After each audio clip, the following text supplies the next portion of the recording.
The nice thing is that they can see where their furniture and their accessories fit. Everybody takes a lot of pride in their homes and they live in their home a certain way, but sometimes that just does not present the home well for showing when clients are going through it looking to potentially buy. Oh, so I mean, what are the benefits of using a home stager when I can just go in, get my friends in the home, and we say, okay, this doesn't look right, let's move this around. What are the benefits of using a home stager when I can just get my realtor to maybe do it? Well, a good question. I am an accredited staging professional. I have a lot of background and a lot of experience in decorating and staging. But I do like to use a home stager, an independent home stager, because sometimes it gets to be a little bit impersonal when you're telling people that, you know, you don't want grandmother's picture on the wall, or you don't like the color of the walls in the master bedroom, whatever. A accredited staging professional, somebody that does it on a full-time basis, has a lot of experience behind them, a lot of knowledge, and they can generally present the home in a much better way than what it would be otherwise.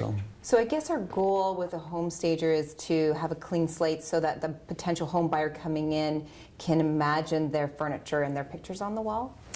Yeah, that's pretty much the scenario. I mean, we try and make it in such a way as that it looks better than the other home down the street for sale. And that's really a big plus nowadays, because there's a lot more people staging. It's become very popular. And the statistics say that homes sell usually 20% faster and for 6 to 8% higher price than if they were not staged. Oh, that was my next question. Like, obviously, your home staged, but does it really help with the sale? And you're saying it does?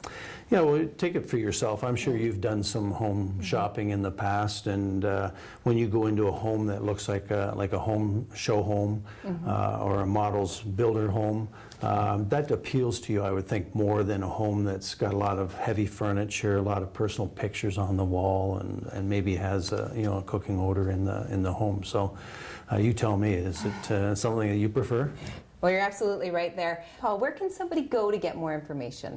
Well, the best place to reach me is at my website at paulhammond.ca. If you need any more specific information or would like to talk to me personally, you can reach me at my office at 905-639-7676. Well, thank you very much. Thank you. For more information on getting that sold sign up faster, check out his website. I'm Tracy Bazot, and you've been watching Daily Web TV.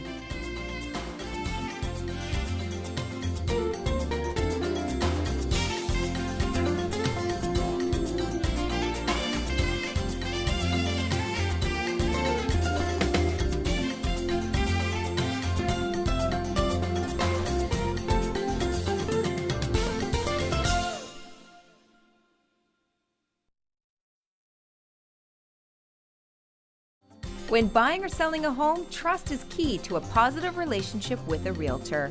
If only realtors came with a guarantee.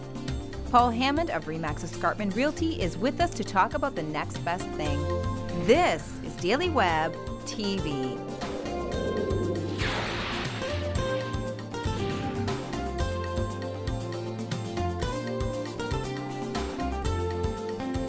Buying a home can be overwhelming and the paperwork can be frustrating. To help us with that is Paul Hammond from ReMax Escarpment. Paul, what is a buyer representation agreement form? A buyer representation agreement form is a formal contract that we as realtors have our clients sign when they're in the process of purchasing a home. On the listing side, you have the listing agreement. Well, this is the opposite. On the buying side, it's a buyer representation agreement.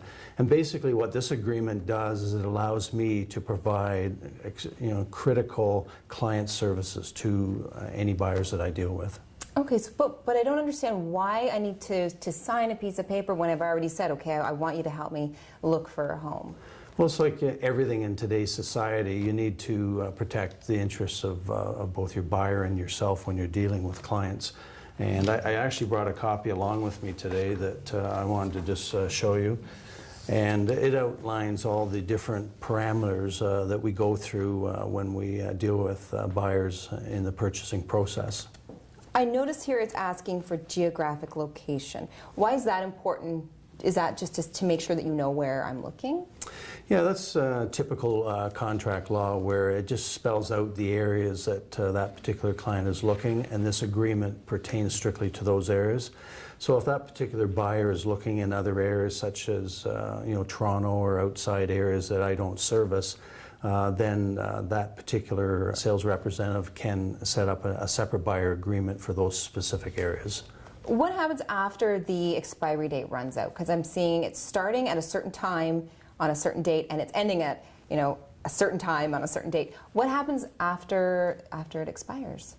Well, typically I try and set them up for about a 4-month period, and that's usually enough time to get the client to find the property that they want and go through the offer process. But any agreement or contract by law requires a starting point and a final point or an ending point. So in this situation, that's why we have to stipulate start and end. So obviously this is something that I'm going to be signing. This is my first piece of paper that I'm going to be signing with you. That's right. So that's right. You know what I'm looking for, and then once this paper is signed, is it similar to a listing agreement? Yeah, it's very similar. It's just that now instead of representing the seller's best interest, now I'm representing the buyer, and it spells out all the conditions and all the important information that's required. The other thing that's really important too is that the buyer also knows what commission is being paid to the agent that's handling the purchase for them. I see that right here. Yeah. What is the benefit of this paper to a buyer? Well, I think the benefit is it gives the buyer peace of mind knowing that I'm protecting their best interests and looking after every facet of the purchase process that they're searching. And typically when you have people buying, even first-time buyers or for that matter, people that have not sold and bought for a long time, they get a little bit apprehensive about, am I really looking after their best interests or am I looking after the best interests of the seller? This is very definitive. I'm looking after their best interests. Lots of really good information there, because I would not have known that the buyer representation form is the most important piece of paper that we're going to be signing when our relationship starts. Where can somebody go to get more information? Well, certainly you can get a lot of information from my website at paulhammond.ca. And if there's anything specific or other information that you need, you can reach me at my office at 905-639-7676. Thank you very much, Paul. Thank you. For more information on a realtor with your best interest at hand, check out his website. I'm Tracy Bizot, and you've been watching Daily Web TV.